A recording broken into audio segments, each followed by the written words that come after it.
Muy buenas noches con todas y con todos. Estamos en el día número 18 de lo que se ha denominado como la nueva normalidad, de donde sabemos que su característica principal es que ahora, para poder regular las actividades que están permitidas o aquellas que deben de continuar con ciertas restricciones para poder todavía mantener la movilidad lo más acorde posible al riesgo, pues se implementa precisamente un semáforo de riesgo COVID para que se puedan comunicar de una manera más visual y más entendible a la población este tipo de acciones. Si vemos la siguiente diapositiva, vamos a ver precisamente cómo se encuentra el semáforo de riesgo COVID a nivel nacional. Lo hemos estado viendo los días previos, pero siempre es bueno reforzarlo. La mitad de las entidades federativas en color naranja, que significa un riesgo alto, y la otra mitad en color rojo, que significa el riesgo máximo, en el cual estuvimos todas las entidades federativas la semana pasada. Hoy día vamos a presentar también las acciones relacionadas, recordando que ya el día de mañana se presentaría el semáforo, que en su momento estará vigente la próxima semana. Sin embargo, todavía está vigente hasta el día domingo. Por lo tanto, es importante saber qué es lo que podemos realizar para cada una de las actividades. En ejemplo, veamos la siguiente diapositiva y repasamos rápidamente la actividad hotelera. En el caso del rojo, continúa solo con un 25% de aforo y destinado a, decíamos, personas en actividades laborales esenciales. Pero las entidades que están en naranja ya pueden incrementar este aforo hasta un 50% y las áreas comunes también pueden operar hasta un 50% de aforo. Si nos pasamos a los restaurantes, las cafeterías, en rojo sabemos solamente a domicilio, solo para llevar o solo servicio a la habitación. En naranja, entonces sí hay la posibilidad de un 50% de aforo y aplicando medidas preventivas en materia sanitaria. Servicio a domicilio con protocolo sanitario para barberías, estéticas, peluquerías, y en naranja pueden abrir ya el local y permitir un aforo del 50%, pero con citas para que precisamente puedan regular los horarios. En el caso de los parques, plazas públicas, podemos utilizar en rojo hasta un 25% de aforo, en naranja hasta un 50%, se incrementa, pero la recomendación es que sea con un enfoque de actividad física para que las personas puedan realizar este tipo de acciones.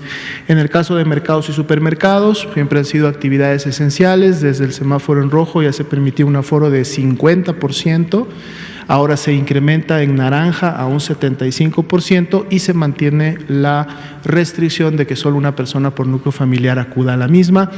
Los deportes profesionales pueden realizarlos a puertas cerradas. En ninguno de los dos colores todavía se permite el ingreso de personas a los estadios, pero pueden llevar a cabo sus actividades de manera interna y con las medidas también de protección para los jugadores y para el equipo técnico.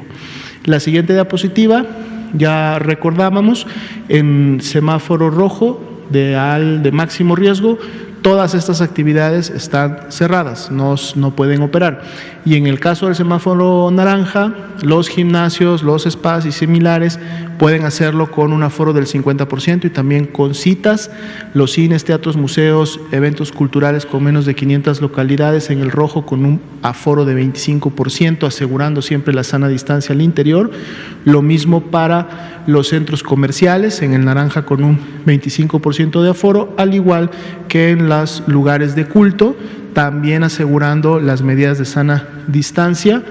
Y en el caso de conciertos o grandes congregaciones, bares y similares, continúan cerradas estas actividades en ambos niveles de riesgo.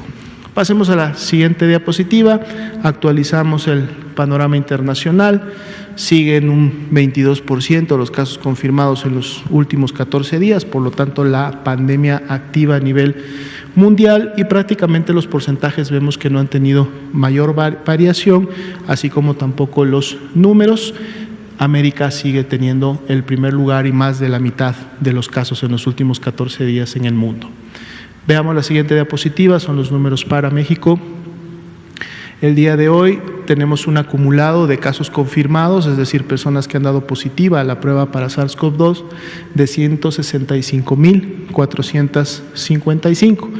Así también 228.248 han dado negativa a la misma prueba, por lo tanto se ha descartado la enfermedad, y el día de hoy también se actualiza el número de defunciones a 19.747, que serían las personas que lamentablemente han perdido la vida hasta el momento por complicaciones de esta enfermedad. Veamos la siguiente diapositiva.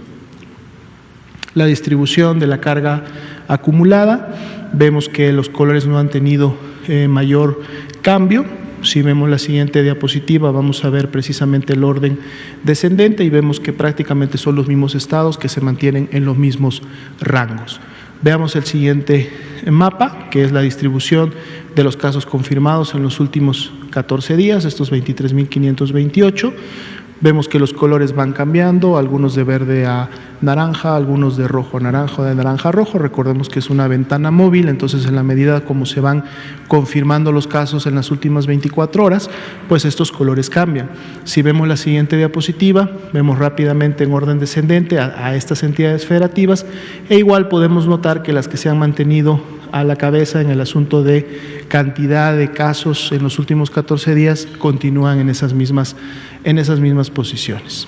Veamos la siguiente diapositiva, que es la distribución de las personas que lamentablemente han fallecido la vida por fecha en la cual sucedió el deceso. Aquí podemos ver también, a su vez, las 1.868 defunciones que están esperando un resultado de laboratorio y cómo estas se encuentran distribuidas, la gran mayoría en los últimos 15 días y algunas todavía en días más posteriores. Lo que podemos notar también es un poco la tendencia, que ya la veníamos comentando en los últimos días, de esta meseta alta que podemos apreciar prácticamente desde la quincena de mayo en adelante. En la siguiente diapositiva tenemos la distribución por entidad federativa donde ocurrió la defunción y así también la expectativa en el color naranja claro del incremento que podemos tener en los siguientes días. En la escala de la izquierda, los números que nos dan esta perspectiva. Veamos la siguiente diapositiva. La curva epidémica de casos confirmados y aún sospechosos. Vemos la tendencia, se mantiene prácticamente similar, ascendente, que en las últimas semanas, y aquí podemos ver más claramente cómo los casos sospechosos precisamente se concentran en los últimos 10-12 días. Estaremos esperando que en función de los porcentajes de positividad más recientes, casi la mitad de estos pasen a ser casos confirmados en la medida que sus resultados vayan siendo notificados en la plataforma CISBER. La siguiente diapositiva, tenemos la carga de aún sospechosos distribuida por entidad federativa y ahí podremos notar en las barras de color naranja claro, pues cuáles serían las entidades federativas que están teniendo todavía una carga importante de sospechosos y que en la medida que estos se vayan confirmando podrán ir incrementando la carga de confirmados, que además es acumulada para esta gráfica. Veamos la siguiente diapositiva.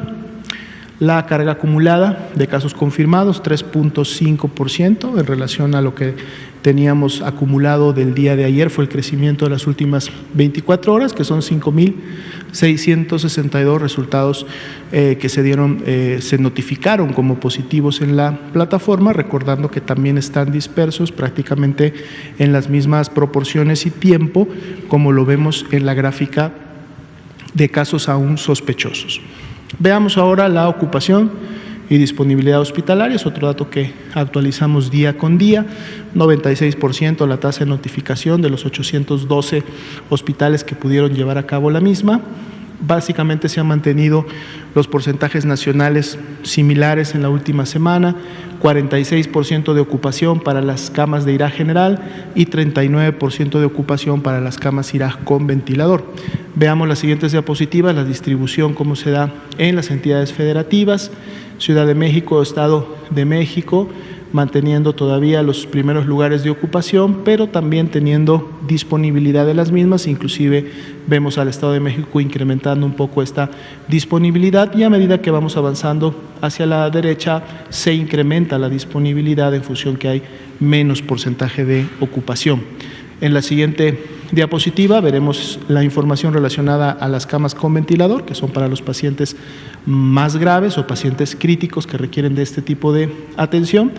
Vemos también que continúan los estados que hemos visto prácticamente en la última semana en los primeros lugares. Sin embargo, vemos también que hay un incremento ya importante de la disponibilidad, es decir, que hay camas que se han estado o reconvirtiendo y por lo tanto poniendo a disposición de las personas, o camas que en su momento se han ido desocupando, y entonces vemos 36, 37, 41% de disponibilidad, lo cual es bastante bueno porque está arriba del 30%, que es el marco de seguridad que se tiene para este tipo de camas.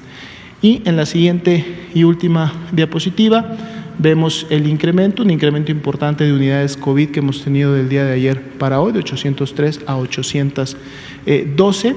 Recordemos que preparar una unidad COVID, hacer la reconversión de sus camas y tenerlas listas para poderlas poner a disposición de la población puede llevar en promedio entre 10 y 12 días. Entonces, dependiendo lógicamente de la cantidad de camas que tenga una unidad, por lo tanto, estas 812 de seguro se venían preparando en la última semana y un poco más, pero hoy están ya disponibles para poder ser utilizadas en los diferentes lugares, y esto es precisamente lo que contribuye a que la disponibilidad se incremente y el porcentaje de ocupación también disminuye. La idea es siempre tener camas disponibles cuando así se requieran. Quédate en casa.